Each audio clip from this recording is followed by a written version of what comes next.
Hello guys, welcome to Ignited Mind Classes.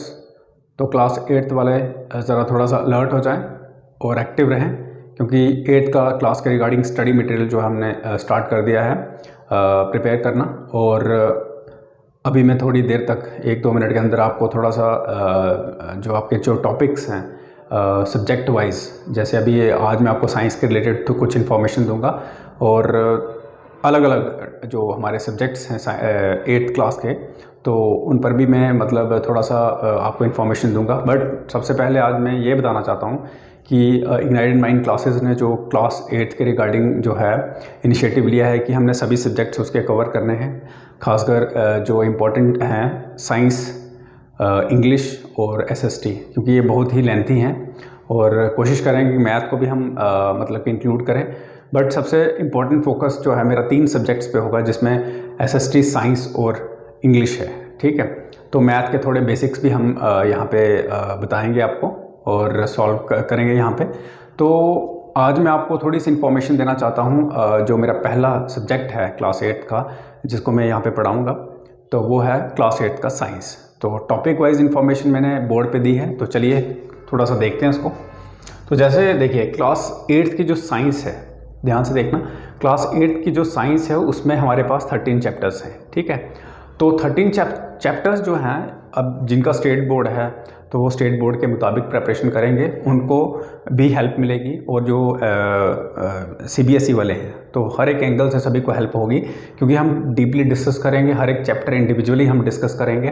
तो कोई भी अगर आपको इन्फॉर्मेशन जो है, जैसे आपको इन्फॉर्मेशन कंप्लीट नहीं है किसी भी चीज़ की, तो आप मेरे को कमेंट बॉक्स में मतलब कि बता सकते हैं कि हमें इस चीज़ के बारे में इन्फॉर्मेशन इनकम्प्लीट है, या फिर हमें इस चीज़ के बारे में इन्फॉर्मेशन चाहिए सब्जेक्ट के रिगार्डिंग। ठीक है, तो सबसे पहले हम देखेंगे कि हमारे पास चैप्टर नंबर 1 जो है वो है क्रॉप प्रोडक्शन एंड मैनेजमेंट। तो यहाँ पर हम सबसे पहले इम्पॉर्टेंट चीज़ हम देखेंगे कि हम जो टॉपिक है, टॉपिक के रिलेटेड जो है आपने क्या करना है। जब भी मैंने इंडिविजुअल टॉपिक के बारे में पढ़ाना है, तो सबसे पहले हम उसका मतलब समझेंगे कि है क्या, क्योंकि टाइटल जो है, टाइटल बहुत ही इंपॉर्टेंट चीज़ है जब भी आप किसी टॉपिक को पढ़ते हो। ठीक है, किसी भी सब्जेक्ट का, मैं ज़रूरी इसका नहीं बोल रहा हूँ, कोई भी सब्जेक्ट है तो उसका जब हम मतलब कि टाइटल पढ़ते हैं, चैप्टर का टाइटल पढ़ते हैं, तो वहीं से हमारी आधी से ज़्यादा अंडरस्टैंडिंग हो जाती है टॉपिक के रिगार्डिंग। तो सबसे पहले हम देखते हैं, ये है क्रॉप प्रोडक्शन मैनेजमेंट। देखिए, क्रॉप आप लगाते हैं, प्रोडक्शन करते हैं, और अब प्रोडक्शन करने के बाद उसकी मैनेजमेंट भी करनी है। कैसे करनी है, ये सारा हम फर्स्ट चैप्टर में पढ़ेंगे, जो हम फर्स्ट कल से, क्योंकि आज मैं थोड़ा सा आपको चैप्टर्स के बारे में बता रहा हूँ, क्योंकि कल जो पहला चैप्टर पढ़ेंगे क्रॉप प्रोडक्शन और मैनेजमेंट, इसके बारे में आपको पूरा डिटेल में जो है आपको पता चल जाएगा, क्योंकि 1 बाय 1 हम टॉपिक कवर करेंगे, चाहे उसमें दो लेक्चर होंगे, 3 लेक्चर होंगे इंडिविजुअल टॉपिक में, तो हम कवर करते जाएंगे। ठीक है, तो उसके बाद माइक्रो ऑर्गेनिजम्स के बारे में बात करेंगे। फ्रेंड है, फो है, ठीक है, दुश्मन है आपके या दोस्त हैं। तो माइक्रो ऑर्गेनिजम्स आपको पता है कि हार्मफुल भी होते हैं, बेनिफिशियल भी होते हैं। तो ठीक है, तो माइक्रो ऑर्गेनिजम्स को हम पढ़ेंगे इसके बाद, क्रॉप प्रोडक्शन के बाद। उसके बाद सेकंड है हमारे पास कोल एंड पेट्रोलियम। तो ये पता है आपको, फॉसिल फ्यूल होते हैं, तो ठीक है, तो ये हम पढ़ेंगे कोल और पेट्रोलियम। तो एक हम ये चीज़ कह सकते हैं कि नेचर ने जो है सभी चीज़ों को बैलेंस किया है, सभी चीज़ों को बैलेंस किया है। अब वही चीज़ें जो हैं जब बैलेंस नहीं रहेंगी तो क्या होगा। अब नेचर जो है उसने इंसान को भेजा है यहाँ पे अर्थ पे, तो इंसान जो है वो एक लिमिट तक अगर एक्सप्लॉइट करता है नेचुरल सोर्सेज को तो ठीक है, लेकिन जब वो अनलिमिटेड मतलब कि एक्सप्लॉइटेशन स्टार्ट करता है, तो मे भी काफ़ी सारे जो हम कह सकते हैं कि नेचुरल कैलेमिटीज़ जो अभी आप देख रहे हैं, जो हम विटनेस कर रहे हैं, तो ये सभी उन्हीं फैक्टर्स, जिनको हम एंथ्रोपोजेनिक फैक्टर्स बोलते हैं, उसका जो है ये रिजल्ट है। ठीक है, तो ये आ गया कोल एंड पेट्रोलियम। उसके बाद कंबस्शन एंड फ्लेम। ठीक है, ये हमारा होगा नेक्स्ट चैप्टर, कंबस्शन और फ्लेम। उसके बाद conservation of plants and animals. ठीक है, अब ये क्या आपको पता है प्लांट्स एंड एनिमल्स, बट क्या है, डीपली पढ़ना, डीपली पढ़ना। यहाँ पे एक चीज़ याद रखना कि जब मैंने पढ़ाना है तो यहाँ पर 2 चीज़ें होंगी। एक तो आगे आपके पास बुकिश, दैट इज़ लिमिटेड, क्योंकि आपके पास जो बुकिश नॉलेज होगी वो बुक तक ही लिमिटेड रहेगी, that is bookish. I don't want कि आप सिर्फ इस पर डिपेंड रहें। इसके अलावा वो बियॉन्ड द लिमिट होती है, यानी कि बियॉन्ड दिस इसके बियॉन्ड जो है आपको मैं इन्फॉर्मेशन दूंगा, क्योंकि जो एक कहते हैं ना कि टेक्नोलॉजी, क्योंकि हम साइंस पढ़ रहे हैं, science this is called general science. तो जनरल साइंस के अलावा उसमें जब आप चीज़ें जोड़ते हैं टेक्नोलॉजी के रिलेटेड, तो उसको बोलते हैं साइंस एंड टेक।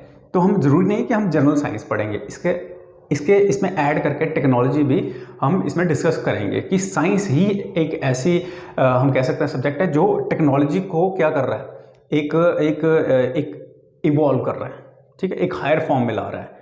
पहले क्या थी, लोअर फॉर्म थी, लोअर से अब हायर फॉर्म में ला रहा है। तो हम बुकिश नॉलेज के बाहर आके उसके बियॉन्ड हम डिस्कस करेंगे करंट सिचुएशन को लेके, ठीक है। तो ये आ गया आपका। अच्छा, उसके बाद रिप्रोडक्शन एनिमल्स। अब जैसे ह्यूमन बींग्स हैं, ठीक है, प्लांट्स हैं, तो हर एक चीज़ को लेके हम डिस्कस करते हैं। तो यहाँ पे आपके सिलेबस के हिसाब से एनिमल्स के बारे में यहाँ पे डिस्कस करना है हमने, उनकी रिप्रोडक्शन के बारे में डिस्कस करना है, ठीक है, एनिमल्स, ठीक है। तो मतलब कि हम यहाँ पे डिस्कस करेंगे, चाहे वो मैरीन लाइफ के बारे में है, चाहे वो लैंड पे रहती हैं, ठीक है, दोनों के बारे में डिस्कस करेंगे। उसके बाद reaching the age of adolescence. अब नेक्स्ट टॉपिक जो है वो है हमारा reaching the age of adolescence. अब ये भी हमने डिस्कस करना है, ठीक है। जब आप एडोलेसेंस की एज में पहुंचते हो तो क्या मतलब कि उधर तक पहुंचने के लिए या फिर उसके बाद क्या चीज़ें आप एक्सपीरियंस करते हो, यानी कि उस एज तक पहुंचने के लिए। उसके बाद हम डिस्कस करेंगे फोर्स एंड प्रेशर। तो ये कुछ साइंस के रिलेटेड आपकी जो इन्फॉर्मेशन जो है यहाँ पे आपको जो है समझ आएगी, साइंस के रिलेटेड आपको मतलब समझ आएगी, छोटी मोटी चीज़ें जो डे टू डे आप मतलब कि ऑब्जर्व करते हो अपनी डेली लाइफ में। तो ये आपको चीज़ें यहाँ पे समझने को मिलेंगी, ये इन्फॉर्मेशन आपने गैदर करनी है। आप इसको जनरल नॉलेज भी बोल सकते हो, ठीक है। उसके बाद हम फ्रिक्शन की बात करेंगे। फ्रिक्शन आपको पता है क्या होता है, ठीक है। उसके बाद साउंड के बारे में हम बात करेंगे, साउंड भी पता है आपको, नॉइज, साउंड, ठीक है। उसके बाद हम बात करेंगे केमिकल इफेक्ट्स। अब इलेक्ट्रिक करंट के केमिकल इफेक्ट्स सुनने में अजीब लगता है, लेकिन इसके भी केमिकल इफेक्ट्स होते हैं, ठीक है। तो इलेक्ट्रिक करंट जब आप पढ़ोगे तो आपको सारी चीज़ें जो हैं वो सीधी, मतलब अभी तो आपको लग रहा है कि ये हौच पौच है कुछ भी, तो लेकिन जब आप पढ़ोगे केमिकल इफेक्ट्स कैसे मतलब कि हम देखते हैं इसके इलेक्ट्रिक करंट के, तो आपको पूरा डीपली पढ़ने के बाद ये चीज़ें जो है वो अंडरस्टैंड हो जाएंगी, ठीक है। तो उसके बाद हम बात करेंगे कुछ नेचुरल फिनोमेना के बारे में। तो कुछ नेचुरल फिनोमेना जस्ट लाइक जो नेचर की तरफ से होते हैं, जैसे फोटोसिंथेसिस के बारे में बात करेंगे, फूड चेन जो है, ठीक है। उसके बाद वाटर साइकिल जो है, ठीक है, कुछ ये फिनोमेना है जो होते हैं, ठीक है। उसके बाद हम लाइट के बारे में बात करेंगे। लाइट अभी भी है और ये लाइट चलती रहती है, सुबह शाम दिन दोपहर हर वक्त लाइट, ठीक है। तो लाइट जो है, लाइट के बारे में हम डिस्कस करेंगे, क्योंकि लाइट एक ऐसा इम्पोर्टेंट हम कह सकते हैं कि एक हमारी लाइफ का हिस्सा है कि इसके बिना हम जी नहीं सकते, क्योंकि लाइट है तो हम देख सकते हैं, लाइट नहीं होगी तो हम बिल्कुल टोटली अंधे ही रहेंगे, ठीक है, चाहे हमारी आंखें क्यों ना हो। तो इसलिए तो क्लास 8 वालों ज़रा ध्यान से, क्योंकि बहुत ही इम्पॉर्टेंट चीज़ें जो हैं आपको इन टॉपिक्स में मिलेंगी। साइंस तो वैसे मेरे नज़रिए से नहीं, आपके नज़रिए से साइंस है, लेकिन मेरे नज़रिए से इसके साथ एक वर्ड और जुड़ेगा, एंड टेक्नोलॉजी, यानी कि साइंस एंड टेक। तो जब आप साइंस एंड टेक पढ़ोगे और उसमें वो चीज़ें पढ़ोगे जो लोअर से हायर फॉर्म की तरफ आएंगे, तो आपको काफ़ी इंटरेस्टिंग लगेगा। तो ये सभी टॉपिक जो हैं हम इग्नाइटेड माइंड क्लासेस में, ऑनलाइन क्लासेस में 1 बाय 1 डिस्कस करेंगे, और आपको ये सारी चीज़ें से दिमाग में घुस जाएंगी, निकलेंगी नहीं, ठीक है।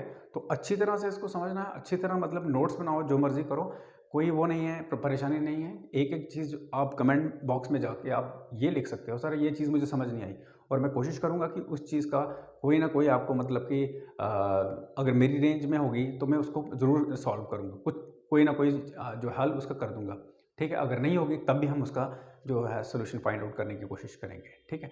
तो आज के लिए इतना ही। तो कल से हम न्यू टॉपिक के साथ आपके सामने फिर हाजिर होंगे, तब तक के लिए जय हिंद।